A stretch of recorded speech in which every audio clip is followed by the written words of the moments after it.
Jessica opened her eyes and the world came back in pieces. White ceiling. Fluorescent lights dimmed to a soft glow. The steady beep of a heart monitor somewhere to her left. The smell of antiseptic and fresh flowers. Her body felt heavy, like someone had filled her bones with wet sand. She blinked. Then she blinked again. Her throat was dry. Her head throbbed with a dull, persistent ache that pulsed behind her eyes like a second heartbeat. She didn't know where she was. She tried to sit up, but her body refused. Every muscle felt disconnected, sluggish, like she was operating a machine she hadn't used in a long time. She managed to lift her left hand to rub her eyes, and that's when she felt it. Something heavy on her ring finger. Something cold and solid and completely unfamiliar. She brought her hand in front of her face and stared. A platinum band sat on her ring finger. Set in the center was a deep blue sapphire the size of a small grape, surrounded by tiny diamonds that caught the low hospital light and scattered it across the ceiling like fragments of a broken star. It was the kind of ring that belonged behind glass in a jewelry store. The kind of ring that cost more than most people made in a year, maybe 5 years. Jessica stared at it. She turned her hand slowly, watching the sapphire shift colors in the light. She had never seen this ring before in her life. She had no idea how it got on her finger. The door opened. A doctor walked in, followed by 2 nurses. He was an older man, silver hair, calm face, the kind of doctor who had delivered bad news enough times that his expression had become permanently neutral. He said her name. He told her she was at a private medical facility in Greenwich, Connecticut. He told her she had been unconscious for 9 days. He told her she had suffered a severe traumatic brain injury and that she might experience significant gaps in her memory. Jessica processed each piece of information like swallowing rocks. Greenwich, 9 days, brain injury, memory loss. She looked down at the ring again. She held up her hand and said the only question that mattered. "Whose ring is this?" The doctor hesitated. His eyes moved toward the hallway and Jessica followed his gaze. Through the narrow window in the door, she could see 2 men standing on either side of the entrance. They wore dark suits. They stood with their hands clasped in front of them. They were not hospital security. She had worked in hospitals long enough to know the difference. These men were private, trained, possibly armed. The doctor looked back at her. He said, "That ring belongs to Mr. Shin. He has been here the entire time. He hasn't left this floor since you were admitted." Jessica stared at him. "Who is Mr. Shin?" The doctor didn't answer. He checked her vitals, made notes on his tablet, and told her that the neurological team would be in to evaluate her within the hour. Then he left. Jessica lay in the bed, alone with the beeping monitors and the ring she couldn't explain, and the armed men outside her door. A few minutes later, one of the floor nurses came in. A young woman named Priya with kind eyes and a quick smile. She checked Jessica's IV line and fluffed her pillows, and then, when no one else was around, she leaned in close. She whispered 3 things. First, the man waiting down the hall was named Kang Ju-won. He was the head of the Shin family, one of the most powerful Korean business dynasties on the East Coast. Real estate across Manhattan and Greenwich. Private equity. Technology investments in Seattle and Palo Alto. Political connections that reached into Washington.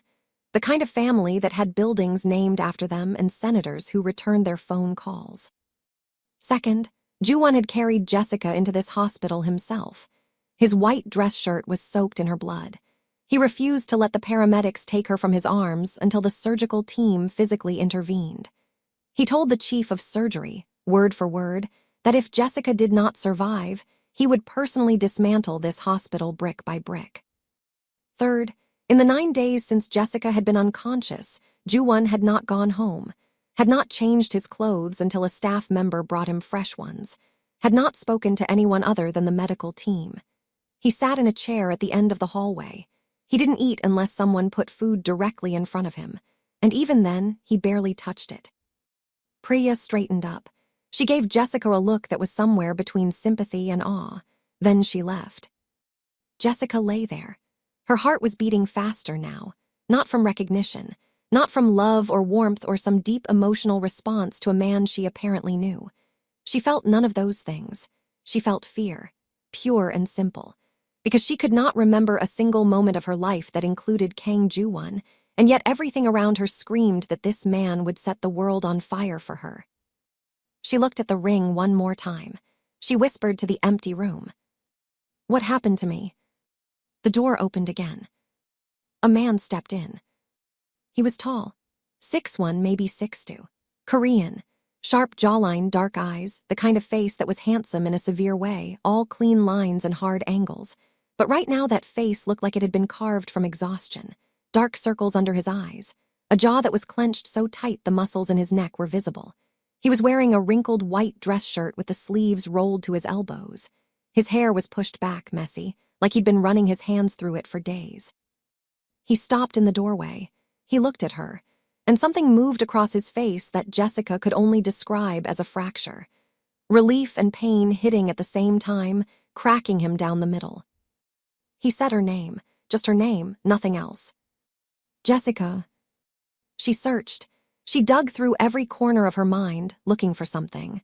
A flash, a feeling, a fragment of a voice or a touch or a moment that would connect her to this man standing in the doorway looking at her like she was the only reason he was still breathing.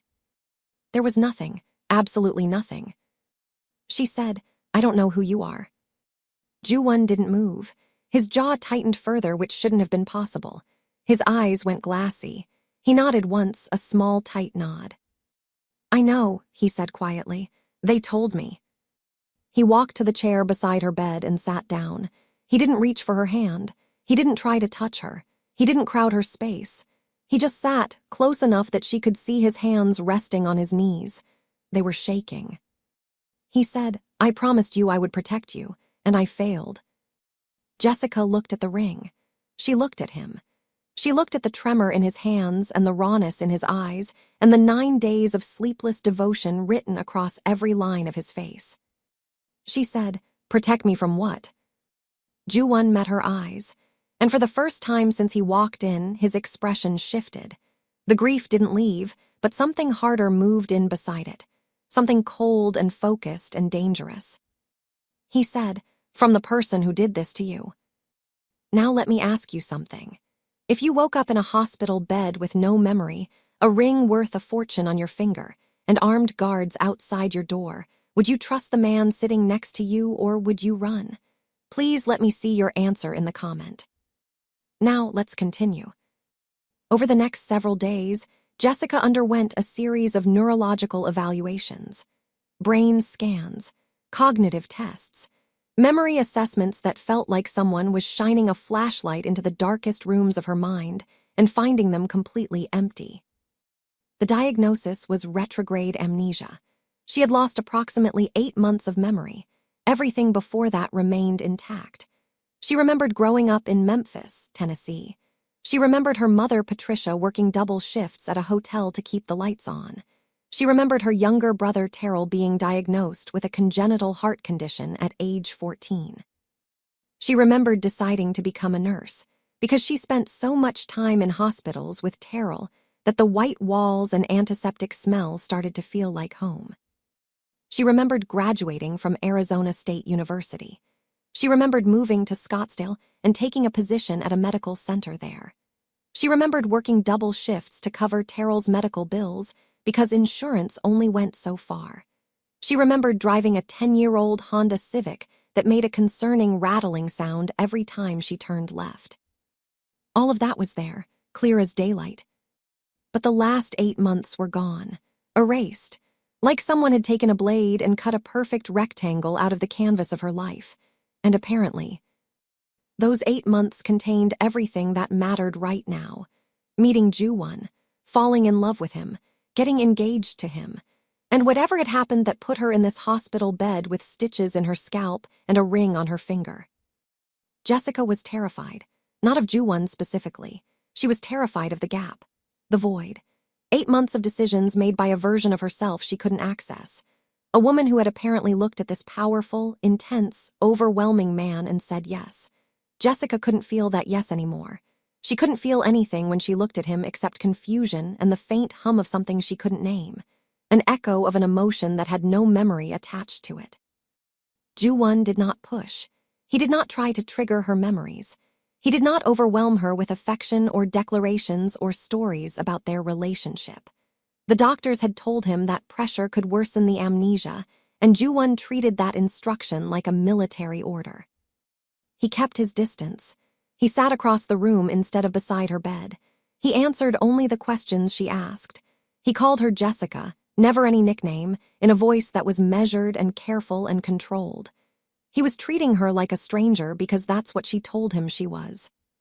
But Jessica noticed things. Small things that the logical, observational part of her nurse's brain couldn't ignore. The flowers in her room were changed every single morning. White peonies, always white peonies. The meals brought to her were not hospital food.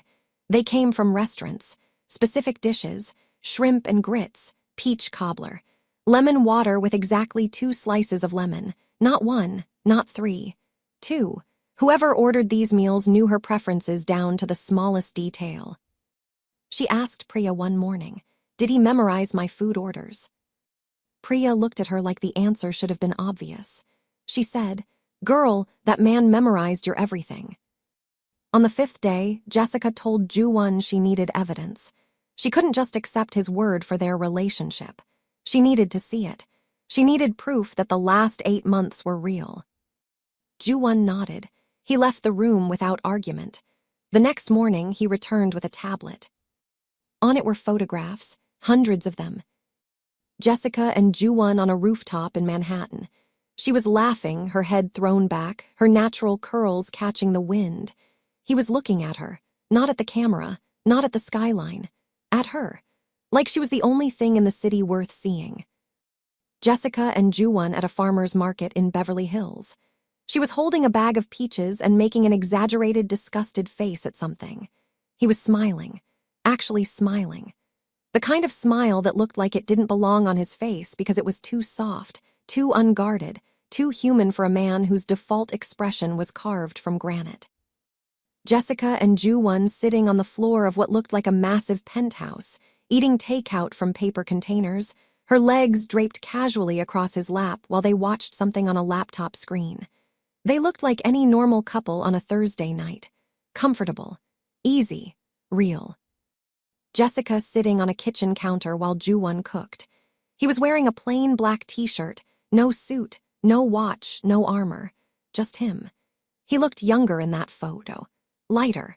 Like the weight of his family and his empire and his responsibilities had been set down by the door, and he was just a man making dinner for the woman he loved. And then the last photo. Jessica's left hand held up to the camera, the sapphire ring catching golden light. In the background, a private beach at sunset, and barely visible in the reflection of the stone, distorted but unmistakable, was Ju-won's face, looking at her hand like it held his entire future. Jessica stared at that last photo for a long time. She felt something stir in her chest, not a memory, an ache, a phantom limb of emotion, like her heart remembered something her mind refused to give back.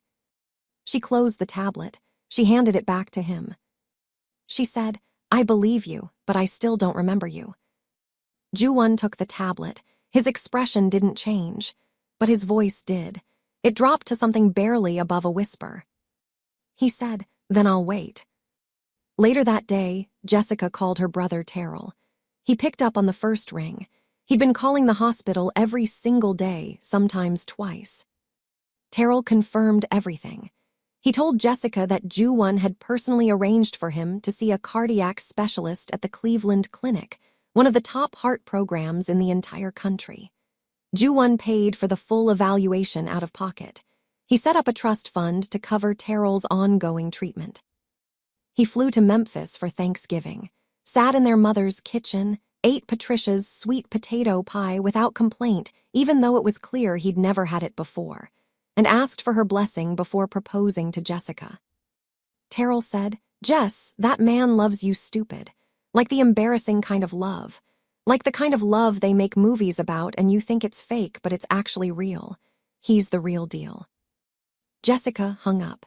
She sat in the silence of her hospital room and stared at the ceiling. She believed her brother. She believed the photos. She believed the peonies and the food orders and the 9 days Ju-won spent in a hallway chair refusing to leave. But believing was not the same as remembering, and she wanted to remember. Most of all, she wanted to know what Ju-won was supposed to protect her from, because every time she asked, something shifted behind his eyes, something he was holding back, something he wasn't ready to tell her. And Jessica had never been the kind of woman who accepted half-truths. Jessica was medically cleared to leave the hospital 12 days after she woke up. The doctors recommended rest, low stress, and familiar environments. The problem was that Jessica's familiar environment for the past 8 months had apparently been Ju-won's penthouse in Palo Alto, California, not her old apartment in Scottsdale. She'd given up her lease 4 months ago. Her furniture was in storage. Her personal belongings had been moved to his place. According to the records she could access, she had been living with Kang Ju-won for 4 months before the incident. Jessica did not feel comfortable moving into a home she didn't remember with a man she didn't know. She told Ju-won she wanted to go back to Scottsdale, get her own apartment, recover on her own terms, at her own pace, in a place that felt like hers. Ju-won didn't argue. He didn't try to convince her otherwise. He didn't look hurt, though something flickered behind his eyes before he shut it down. He said, "I'll have a place set up for you in Scottsdale by tonight." And he did. Within 12 hours, Jessica walked into a fully furnished 2-bedroom apartment in one of the nicest residential complexes in North Scottsdale. New furniture that somehow matched her taste perfectly.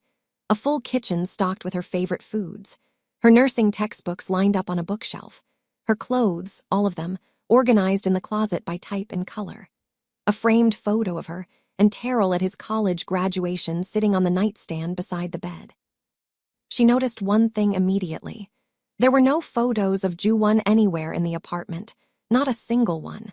He had deliberately excluded himself from the space. He had given her a home that was entirely hers, with no pressure to include him in it. Jessica noticed. She didn't say anything, but she noticed. On the second day, she spotted the security detail. 2 men in a dark SUV parked across the street from her building. They rotated in 12-hour shifts. They were professional, discreet, and clearly trained. But Jessica was observant by nature and by profession. She saw them within minutes. She called Ju-won. "There are men watching my building." He didn't deny it. "Someone hurt you, Jessica. Until I find out who and why, you will have protection. That is not negotiable." She pushed back. She told him she didn't want to be watched. She told him she wasn't a possession. She told him that having armed strangers parked outside her home made her feel like a prisoner, not a person. Ju-won was quiet for a moment. Then he said, "You told me that once before, about 3 months into our relationship. You said I'm not something you own, Ju-won. And I said, no, you're something I can't survive losing. That hasn't changed." Jessica hung up. She sat on the edge of her bed in the apartment he had built for her in a matter of hours, and she pressed her hand against her chest. The phantom ache was there again, the echo of something real that had been stolen from her along with 8 months of her life. 3 days later, Ju-won's younger sister showed up at Jessica's apartment unannounced. Mina Shin was 25, Korean-American, born and raised in Queens, New York, educated at Columbia, and apparently incapable of entering a room without making it immediately more chaotic.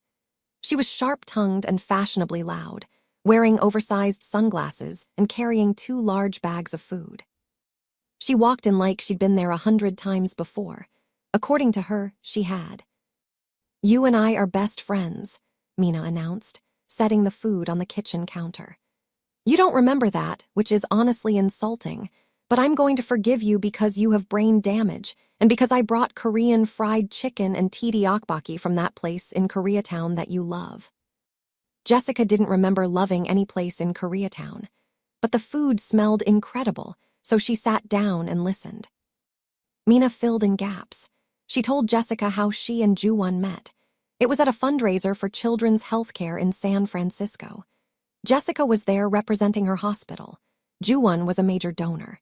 Mina said that Ju-won didn't speak to Jessica for the first 2 hours of the event because he was, in Mina's exact words, absolutely useless around beautiful women. She told Jessica that it was actually Jessica who made the first move. Jessica walked up to Ju-won and said, "You've been staring at me for 2 hours. Either say something or stop." Jessica laughed. That sounded exactly like something she would say. Mina got more serious after the chicken was gone. She leaned forward on the couch and lowered her voice. "Before the accident," Mina said carefully, "you were getting strange messages, texts from unknown numbers, flowers delivered with no card. You told me you felt like someone was watching you. You were scared, Jess.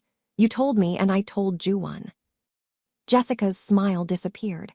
"What kind of messages?" Mina hesitated.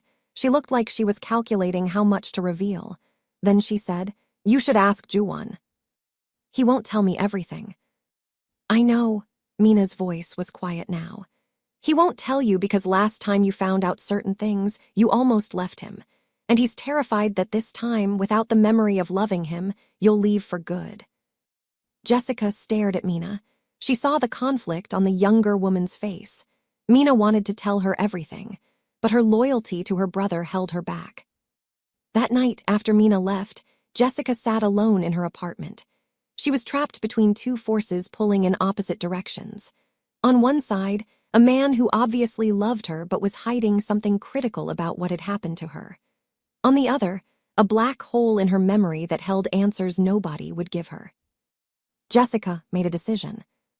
If nobody was going to give her the truth, she was going to find it herself. Jessica started digging.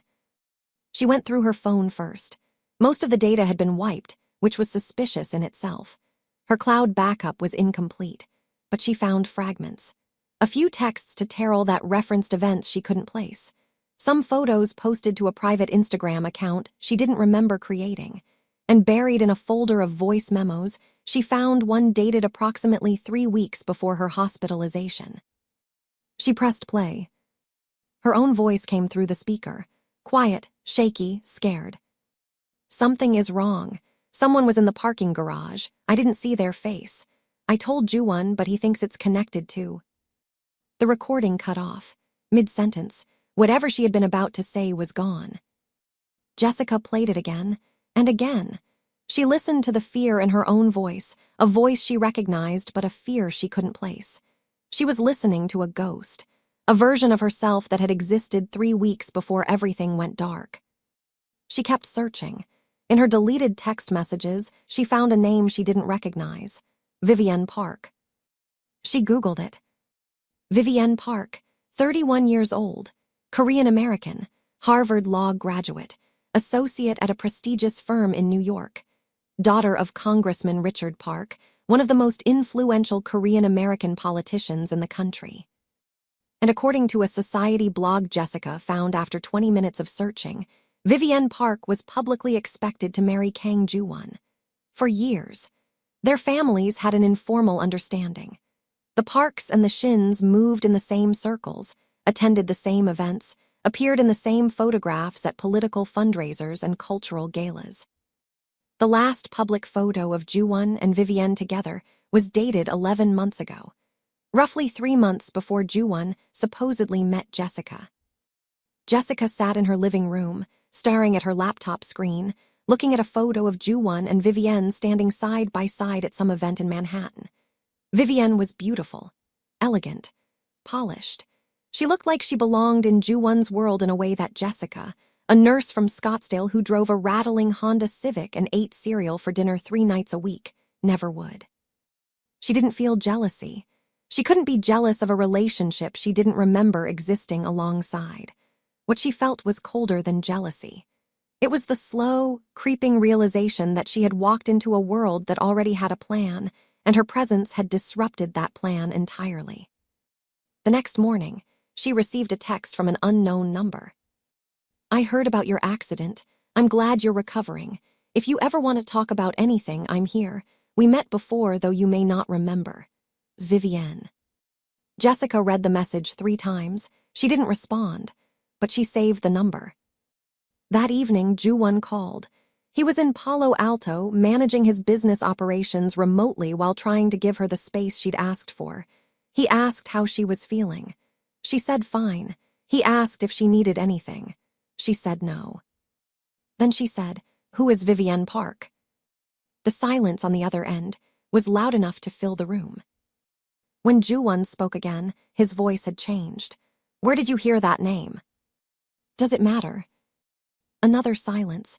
Then carefully, "Vivienne is someone from my past. She has no relevance to us." "She texted me." Something shifted in Ju-won's breathing. He went from measured to sharp, not angry at Jessica, angry at something else. "What did she say?"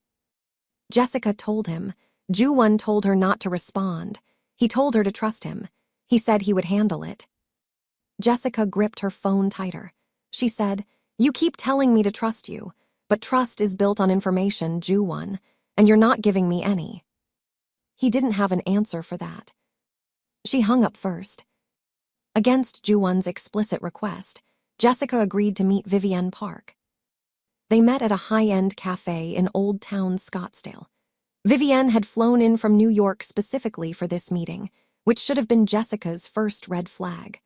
Nobody flies across the country for coffee with a woman they barely know unless they have an agenda. Vivienne was exactly what Jessica expected. Polished, composed, expensive in a way that looked effortless. She brought a gift, a silk scarf that probably cost more than Jessica's monthly grocery budget, and she spoke with a warmth that felt rehearsed but was convincing enough to make Jessica second-guess herself. Vivienne told her version of the story. She said that she and Ju-won were together for years, not formally engaged, but understood. Their families had been close for decades. The expectation was always that they would eventually marry. Then Ju-won met Jessica, and according to Vivienne, he ended things overnight. No conversation, no explanation, just silence. Vivienne said she was humiliated.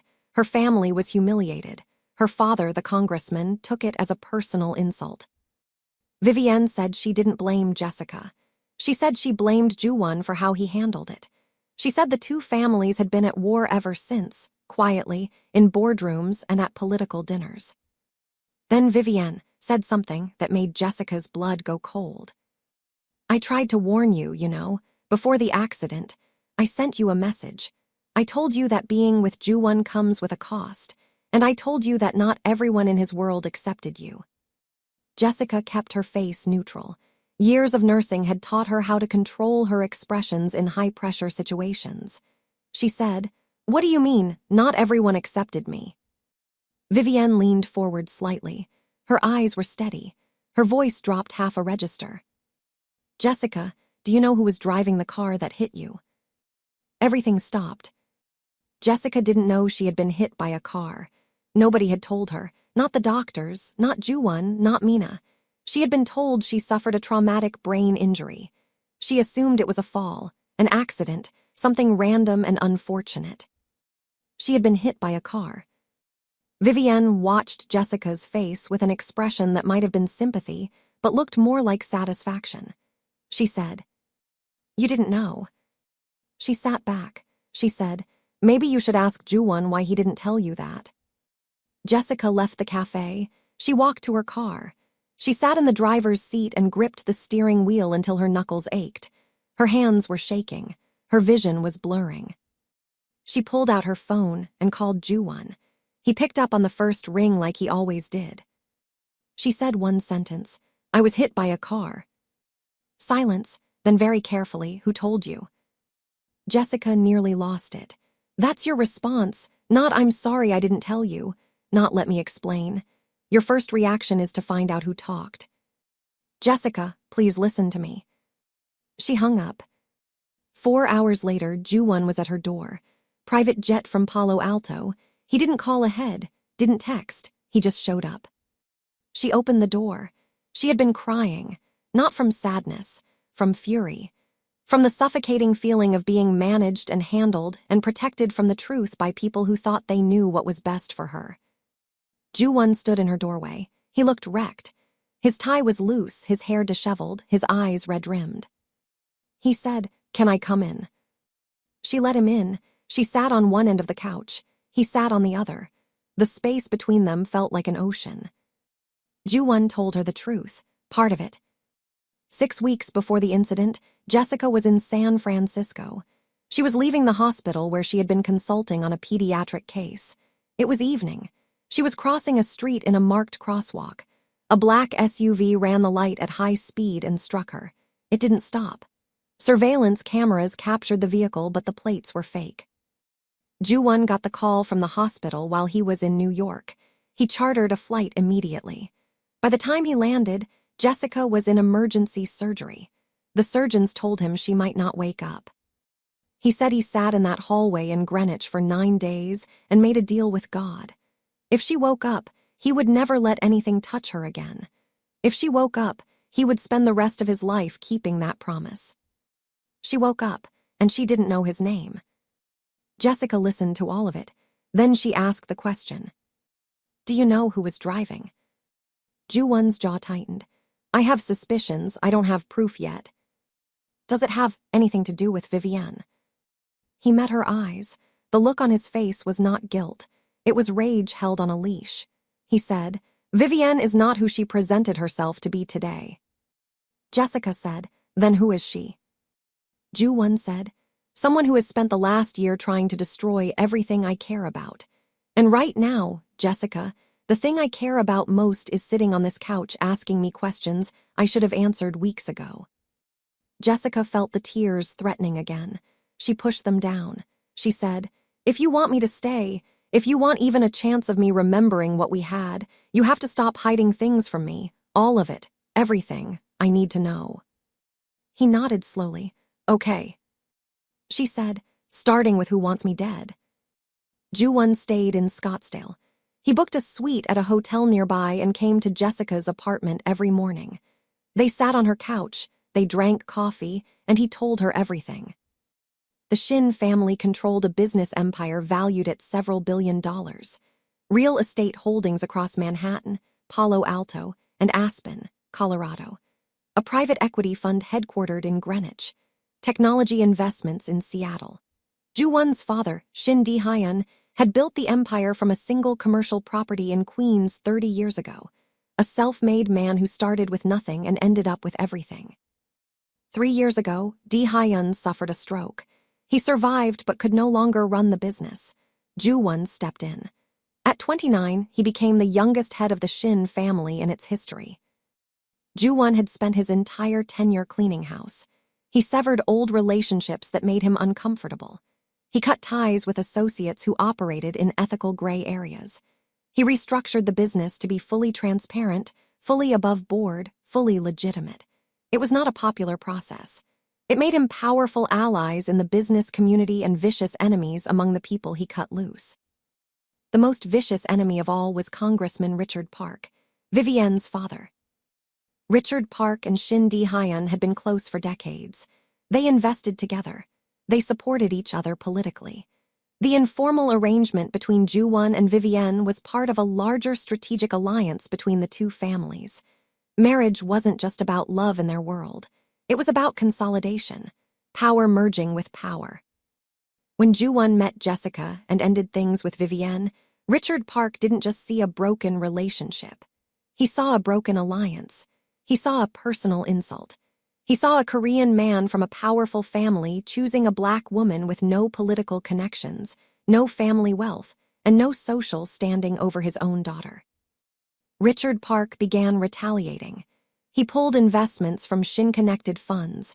He used political connections to block permits for development projects.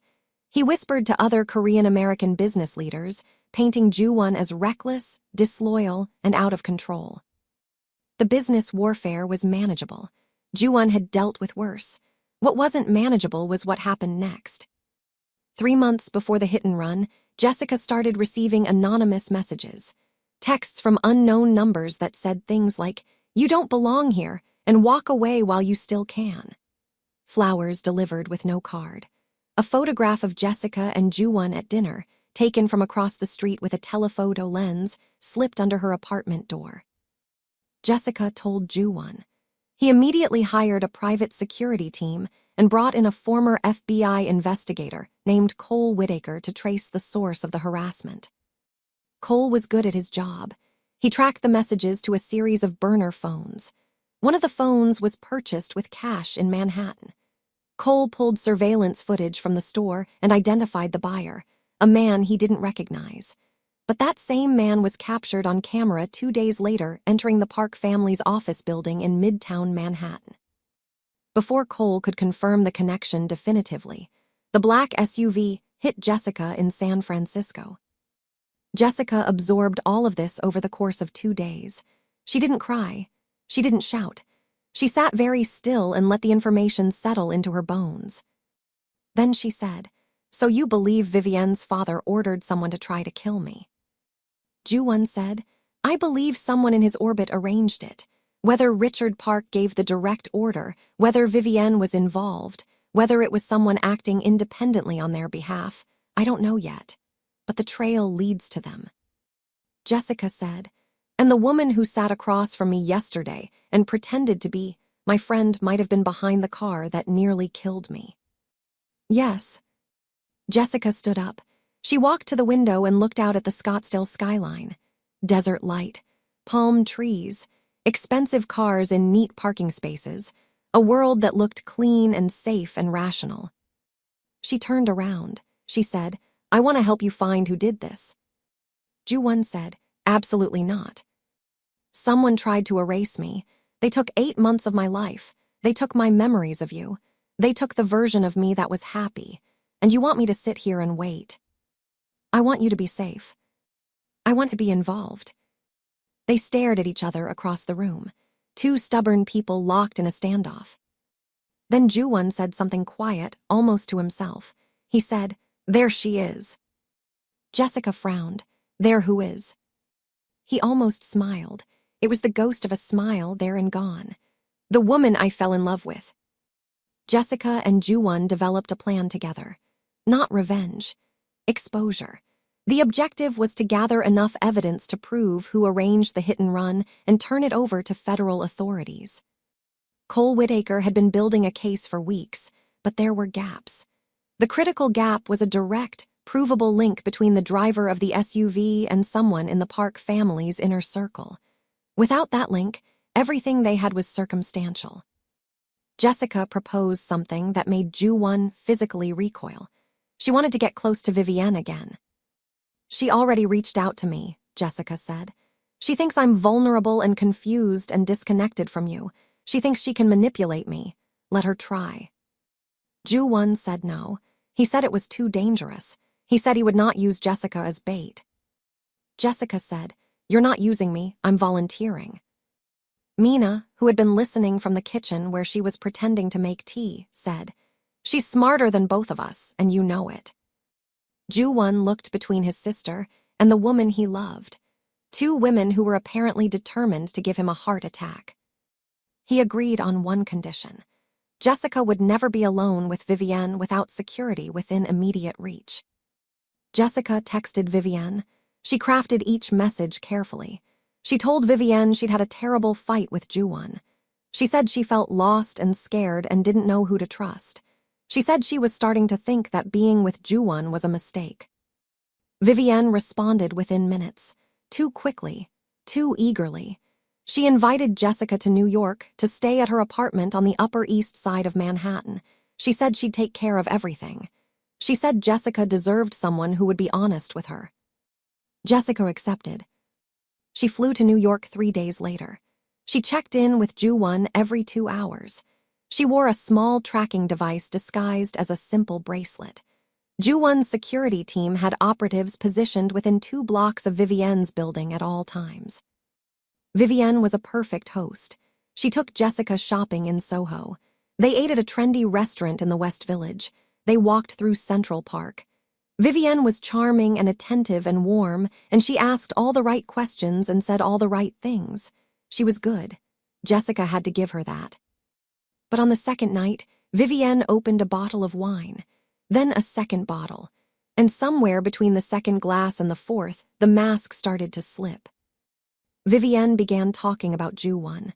not with sadness or nostalgia, with ownership. She said things like, "He was mine first, you know. And you have to understand what our families built together. You can't just walk into that and take it." Jessica stayed calm. She kept her voice soft and empathetic. She said, "I didn't take anything, he chose me." Something flickered in Vivienne's eyes, something sharp and ugly that she quickly covered with a sip of wine. She set her glass down. She said, "And look what it cost you." The room went cold. Jessica's skin prickled. She said very carefully, "What do you mean by that?" Vivienne caught herself. She blinked, smiled, waved her hand. "I just mean the accident, all the trauma, everything you've been through. It wouldn't have happened if things had gone the way they were supposed to." Jessica nodded. She filed the moment away. She memorized Vivienne's exact words, her expression, the slight tremor in her hand as she reached for her wine glass again. That night, Jessica texted Cole Whitaker a detailed summary of the conversation. While Jessica was in New York, Cole made a breakthrough. He identified the driver of the SUV. His name was Franklin Holt. He was a professional contractor who had done private security work and what Cole politely called special assignments for political figures and corporate executives. The kind of man who got paid to solve problems without creating evidence. Cole traced a series of payments to Holt from a shell company registered in Delaware. The shell company was managed by an attorney in Washington, D.C., an attorney who had represented the Park family for 12 years. It still wasn't enough for a conviction. The financial trail could be explained away by a good defense lawyer. They needed Holt himself. They needed him to confirm who hired him and why. Cole located Holt in Miami. He was living in a rental property in Coral Gables under a different name. The pieces were coming together, slowly, carefully, like a bomb being assembled wire by wire. Someone tipped Vivienne off. Whether it was a contact inside Ju-Won's organization, someone who noticed Cole asking questions in Miami, or just Vivienne's own paranoia, she found out that Ju-Won's team was closing in on Franklin Holt. And Vivienne panicked. She had been careful. She didn't give the order herself, not directly. She had manipulated her father's chief of staff, a man named Gerald, into arranging the whole thing. She framed it as a warning, scared Jessica, make her realize that Ju-Won's world was dangerous, convince her to leave on her own. Gerald went further than Vivienne intended. The SUV was supposed to come close, not make contact. But the driver lost control, or maybe he didn't care, and Jessica ended up in a hospital for 9 days while her brain tried to remember its own name. Vivienne didn't plan a murder, but she set the events in motion that nearly resulted in one. And the distinction between "I wanted to scare her" and "I hired someone who almost killed her" wouldn't hold up in front of a jury. Vivienne did something desperate. She called Jessica. Her voice was tight, controlled, but Jessica could hear the cracks underneath. Vivienne said that Ju-Won had been lying about everything. She said his business dealings were shady. She said Jessica was a pawn in a power play between two families. She said Ju-Won didn't love her, that he was using their relationship to publicly humiliate the Parks. Jessica listened without interrupting. She let Vivienne talk. She let Vivienne dig. When Vivienne finally stopped, Jessica said, "I have one question." "What?" "When you said, 'Look what it cost you,' did you mean the accident? Or did you mean the attack you helped arrange?" The silence on the other end was suffocating. Jessica could hear Vivienne breathing. Fast, shallow. Jessica said, "Because I've been thinking about that comment for days, Vivienne, and I think you didn't misspeak. I think you meant exactly what you said." Vivienne's composure shattered. Her voice came out ragged, defensive, frantic. She said, "I never meant for you to get hurt that badly. It was supposed to be a warning. You were supposed to get scared and leave him. That's all it was supposed to be." Jessica closed her eyes. Her heart was slamming against her ribs. Her hands were steady. She said, "I've been recording this call." The line went dead. Jessica immediately forwarded the recording to Cole and to Ju-Won's legal team. Combined with the financial trail and Holt's location in Miami, they now had a case that the FBI could move on. Ju-won was on a plane to New York within the hour. He arrived at Vivienne's building and found Jessica already in the lobby with her bag packed, standing between two of his security operatives. She'd known the moment she made that call that she needed to leave. He walked through the glass doors. He saw her across the marble lobby. She looked calm on the surface, the way she always looked when she was holding herself together through sheer willpower. He crossed the lobby in 6 strides. He stopped in front of her. He said, "Are you okay?" She said, "I got her on tape." Ju-won stared at her. Something moved across his face. Not relief, not pride, something deeper. Recognition. He was seeing the woman he fell in love with, not the memory of her. The actual her. Standing in front of him, having just walked into the lion's den and walked out holding the lion's confession in her hands. He stepped forward. He took her face in both hands, gently, like she was made of something precious and unbreakable at the same time. He said, "You are the bravest person I have ever known, in this life and every other one." Jessica didn't pull away. Her hands came up and wrapped around his wrists. She held on. She held on like she was anchoring herself to something real. She said, "I think I'm starting to remember." That night in Ju-won's hotel's suite, separate bedrooms because he insisted, Jessica woke from a dream. Not a nightmare, a memory. She was standing in a kitchen. A big kitchen, white countertops, stainless steel everything. She was at the stove. Someone was behind her, arms around her waist, a chin resting on her shoulder. She was trying to cook something, pancakes, and the person behind her kept distracting her, pressing his lips against her neck, making her laugh so hard she almost dropped the spatula. He was whispering something, in Korean. She didn't understand the words, but she understood their weight. She could feel it in his voice, in his hands, in the way his breath warmed her skin. She sat up in bed. Her heart was hammering. Tears were streaming down her face, soaking the pillow, dripping off her jaw. She got up. She walked to the door that connected their rooms. She knocked. Ju-won opened it immediately. He hadn't been sleeping either. She said, "Pancakes. You were holding me while I made pancakes, and you said something in Korean." Ju-won's entire body went still. His eyes filled. His throat moved as he swallowed something that looked like it physically hurt. He nodded. He said, "I said don't ever leave me." Jessica said, "I remember." He reached for her hand. She gave it to him. He held it with both of his, carefully, like it was something he'd lost and found and couldn't believe he was touching again. She said, "I'm coming back, Ju-won. I'm starting to come back." Everything moved quickly after that.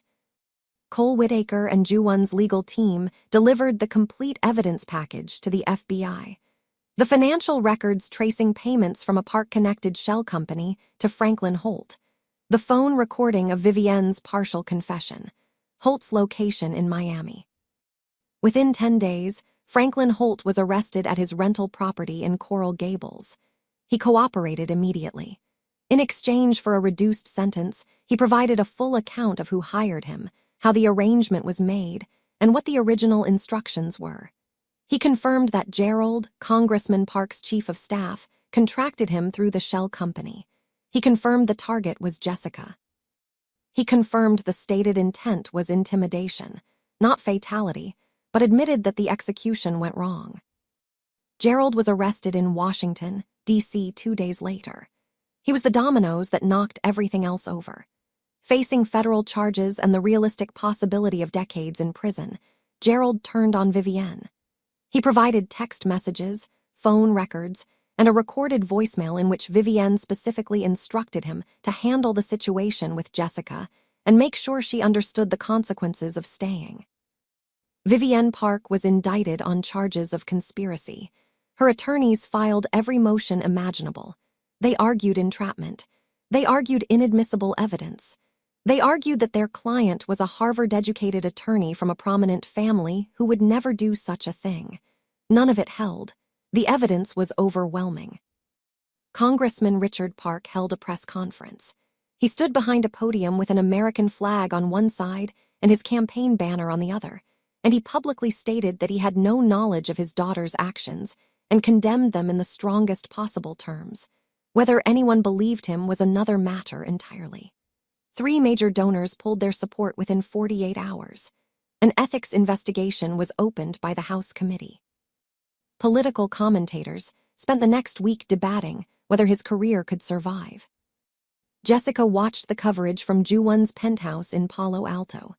She sat on the couch with a cup of tea and watched Vivienne Park being photographed outside a federal courthouse, surrounded by attorneys, her face composed but her eyes panicked. Jessica didn't feel satisfaction. She thought she would. She thought watching the woman who nearly killed her face consequences would feel like victory. Instead, she felt tired. And then, slowly, she felt something warmer. Relief. The quiet, bone-deep relief of knowing that the people who tried to erase her from existence had been identified, exposed, and held accountable. She set down her tea. She looked at the ring on her finger. The sapphire caught the afternoon light and scattered blue fragments across the ceiling. She was safe. For the first time since she woke up in that hospital room in Greenwich, she was genuinely, fully safe. Jessica's memories returned in pieces over the following months. The doctors had warned her it would be a slow process. Some memories might come back fully. Others might return as fragments, impressions, feelings without clear images. Some might never return at all. But they came, one by one, like lights turning on in a dark house. The smell of Ju-won's cologne, something woody and warm that she couldn't name but her body recognized before her brain did, triggered a memory of their first real date. Not the fundraiser in San Francisco where they met. The actual first date. A small Korean restaurant in the Mission District where the owner knew Ju-won's mother. Jessica remembered being nervous. She remembered Ju-won ordering for both of them because she had no idea what half the menu items were. She remembered him watching her try kimchi jjigae for the first time and laughing, actually laughing out loud, at the expression on her face. The sound of rain against windows triggered a memory of a night at the Palo Alto penthouse. A storm rolling in from the bay. Both of them sitting on the floor because Jessica always preferred the floor to the couch. She was talking about growing up in Memphis, about Patricia working doubles at the hotel, about Terrell's first hospitalization when he was 14, and how Jessica held his hand for 6 straight hours because she was terrified that if she let go, he'd slip away. Ju-won didn't interrupt. He just listened. And when she was done, he told her about growing up in Queens, about his father measuring love through achievement and results, about his mother, who measured love through food and showed up at his apartment every Sunday with containers of japchae and bulgogi, even after he moved to Manhattan, about the pressure of being the eldest son in a Korean family, about how he spent most of his life performing a version of himself that other people needed him to be. She remembered looking at him that night and thinking, for the first time, that she was looking at the real him. Not the businessman, not the family head, not the name on buildings, just a man who was tired of pretending and had found someone he didn't have to pretend with. The feeling of his hand on the small of her back triggered a memory of New Year's Eve in Aspen. She wore a gold dress. He couldn't stop looking at her. At midnight, standing on a terrace overlooking snow-covered mountains, he told her he loved her for the first time. She remembered what she said back. She said, "Took you long enough." Each memory was a gift. Each one brought her closer to the woman she was before the accident, and each one helped her understand why that woman had chosen this man. Not for his money, not for his power, not for the penthouse or the private jets or the ring. She chose him because behind all of that, there was someone real. Someone who was scared of losing people. Someone who loved with his whole chest and showed it through actions because he didn't always have the words. Terrell called one afternoon with news that made Jessica sink to the kitchen floor and cry for 20 minutes. The cardiac specialists at the Cleveland Clinic had developed a new treatment protocol. His prognosis was better than it had ever been. His energy was up. His numbers were improving. He'd started working out. He'd even started dating someone, a physical therapy student named Brielle who he met at the clinic. "She's incredible, Jess," Terrell said. "She made me do a plank for 60 seconds on our second date. I think I'm in love." Jessica laughed through her tears, happy tears, the kind that come from realizing that despite everything, the people you love most in the world are okay. They're going to be okay. Terrell said, "So are you and your Korean man back together or what?" Jessica said, "We never technically broke up. I just forgot about him for a while."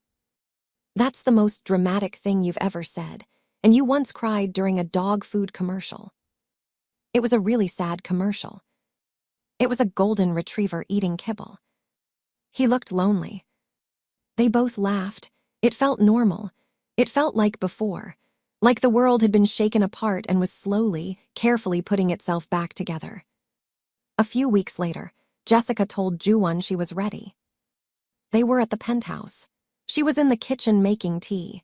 He was sitting at the counter reading something on his phone. It was ordinary and domestic and quiet, and that was exactly why she chose this moment. She said, "I want to try again." He looked up. "Try what?" This, but I want to do it right.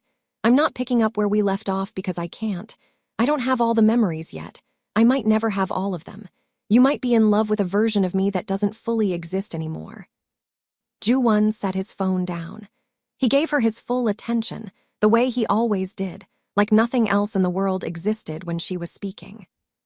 He said, "I'm in love with every version of you, the one who remembers, the one who doesn't, the one who yelled at me on the phone, the one who walked into a room full of enemies to protect us both, the one who makes terrible pancakes, all of them, every single one." Jessica looked at him. She felt the ache in her chest, the one that had been there since she woke up in that hospital bed, and for the first time, it didn't feel like loss. It felt like arrival, like coming home to a place she'd been away from for too long. She took the ring off her finger. She placed it in his palm. He frowned. "What are you doing?" She said, "Ask me again." He understood. She watched the realization move through him like a wave. His jaw tightened. His eyes went bright. He came around the counter. He got down on one knee, right there, in the kitchen. No fancy venue, no audience, no orchestrated moment. Just them and the late afternoon light coming through the windows and the sound of the city moving far below. He said, "Jessica, I lost you once and it nearly destroyed me. I don't have a prepared speech because last time I prepared a speech and you told me to just say what I actually meant. So here's what I mean. I want every morning, every argument, every terrible batch of pancakes, every phone call with Terrell where he roasts me for something, every Sunday dinner with your mother where she asks me if I'm eating enough. I want all of it, for the rest of my life. Will you marry me? Again." Jessica laughed. She was crying and laughing at the same time, that specific kind of crying that only happens when joy arrives after a long season of pain. She said, "Yes, again." He slid the ring back onto her finger. It fit perfectly. It always had. 6 months later, they were married. Not a massive wedding. Neither of them wanted that. A private ceremony at an estate in Napa Valley, California. 60 guests, just the people who mattered. Terrell walked Jessica down the aisle. He was healthy and strong, grinning so wide it looked like his face might crack. Patricia sat in the front row in a lavender dress, clutching a tissue, already crying before the music even started. Mina stood at the altar as the maid of honor, simultaneously sobbing and taking selfies. Ju-won's mother sat beside Patricia, and at some point during the ceremony, the two women reached for each other's hands without speaking, connected by the shared experience of watching their children find something worth holding onto. Ju-won stood at the altar in a navy suit. His hands were clasped in front of him. He was visibly, completely, unabashedly emotional. The man who ran a multi-billion-dollar empire, who negotiated with world-class investors, who had stared down threats from politicians and rivals without flinching, was biting his bottom lip to keep it together as Jessica walked toward him. She reached him. She took his hands. The officiant began. But before the vows, Jessica leaned in close. She whispered something that only Ju-won could hear. She said, "I remember everything." Ju-won closed his eyes. A tear slid down his cheek. He squeezed her hands. He whispered back, "Then you know I'm never letting go." Jessica didn't ask for any of this. She didn't ask for the empire or the enemies or the ring she couldn't recognize on her own finger. She woke up in a hospital with no memory of the man who loved her, surrounded by a war she didn't know existed. She could have walked away. She almost did. But some things are stronger than memory. Some things live in the body when the mind goes quiet. in the ache that has no name, in the hand that reaches for someone in the middle of the night without being told to, in the heart that recognizes what the brain has forgotten. Kang Ju-won promised to protect her. He failed once. He would spend the rest of his life making sure he never failed again. And Jessica, the girl from Memphis, the nurse from Scottsdale, the woman who looked a billionaire in the eye and told him to either say something or stop starring, she didn't just get her memory back. She got her whole life back. And this time, nobody was taking it from her.